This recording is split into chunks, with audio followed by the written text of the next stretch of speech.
Naawa ka sa kanila. So, ayun mga idol, nandito tayo sa San Vicente, Angono, Rizal, kasi meron tayong tutulungan. So, tara, pasok tayo sa bahay nila. Tao po. So, ito si Madam. Ay, hello. So, pwedeng pumasok? Ayun, pasok tayo, tara. Hello, baby, ang pogi mo. Ilang taon na to? 2 na anak mo. Ilang taon ka na? Ayan, ito po yung bahay nila Josephine. Ayan, then may 2 po siyang anak, si Pete. So, ilang taon ka nag-asawa, ate? 14 years old. Tapos 2 ng anak mo. Ilang taon na isa? Magti-3. So, anong work mo ngayon? Bali, ilang taon na kayong nagre-rent dito? Month pala. Pero dati, doon kayo sa parents mo? Or hindi? Sa nanay ng asawa mo. Magkano upan nyo dito sa bahay na to? Anong trabaho ng asawa mo kung ganun? Nagro-rolling yung tagamasa ba yun yung tawag doon? Tagamasa. Magkano ang sahod niya? O kasya naman sa inyo? Ilang taon na kayo nagsasama ng ng asawa mo?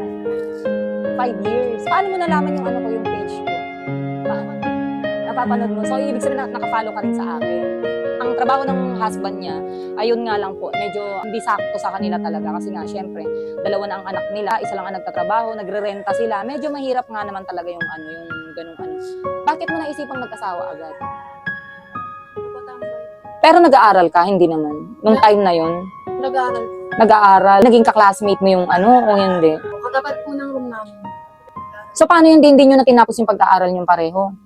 Hindi na. Anong grade ka noon or year? Mga ganun. College? High school? Tapos si, husband mo? Kasal na kayo? Paano mo paano mo na itawid na sabihin sa magulang mo na buntis ka? Yung mama ko yung nakaalam na buntis ko kasi hindi ako nagpapabilis kami ng anak. Tapos, anong pumayag na yung mama mo na magsama na lang kayo? Ganun. Pumayag. Ilang taon na kayo nagsasama? 5 years. Kamusta naman yung 5 years yung pagsasama na yun? Ayos lang. Puro away.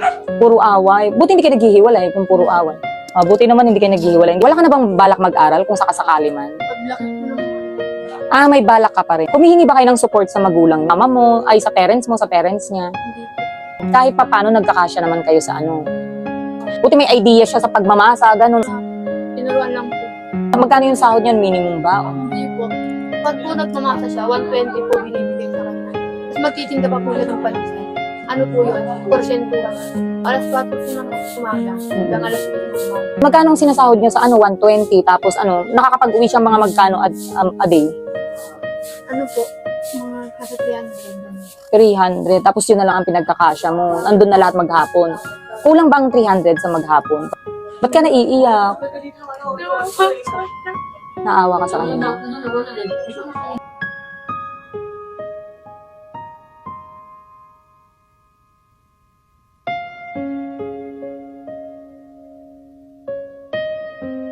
Hindi ba siya sanay sa ganung trabaho? Ito lang hindi sa pang-aano sa mga kabataan.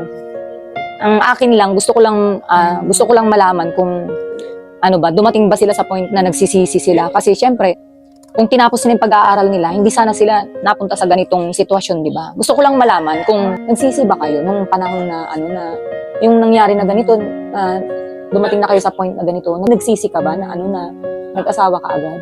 Hindi. Anong maipapayo mo sa mga kabataan mo? Sa mga kabataan katulad ko, huwag kayo magpag-asal sa desisyon mo. Pero kayo, kasi ang hirap talaga. Lalo na yung partner mo lang kikilos. Lalo na pag yung partner mo lang ang nagtatrabaho. Ang hirap. Sobrang hirap po. Pero, tuloy niyo muna yung mga pangarap niyo at pangarap ng magulang niyo para sa inyo. Huwag kayo magpadalos-dalos. Kasi sobrang hirap talaga. so ang upa ninyo dito, 1.5, and then ilaw tubig, kasama na doon, hindi? Hindi. Ito 1, 2, 3, 4. 5. 1, 2, 3, 4, 5. Alam ko hindi to sa panggastos mo araw-araw, pero sana makatulong kahit papaano, ha? Ayan. Maraming salamat po, Miss Ivana. Dahil isa ko na natulungan niyo. Ayun. Siyempre maraming salamat din kasi kung hindi ka nag-message sa akin, hindi kita makikilala and hindi ko ma-share yung kwento ng buhay mo sa mga nanonood at saka sa mga kabataan. And I hope marami kayong natutunan sa istorya ng buhay ni Josephine, lalong-lalo na sa mga kabataan.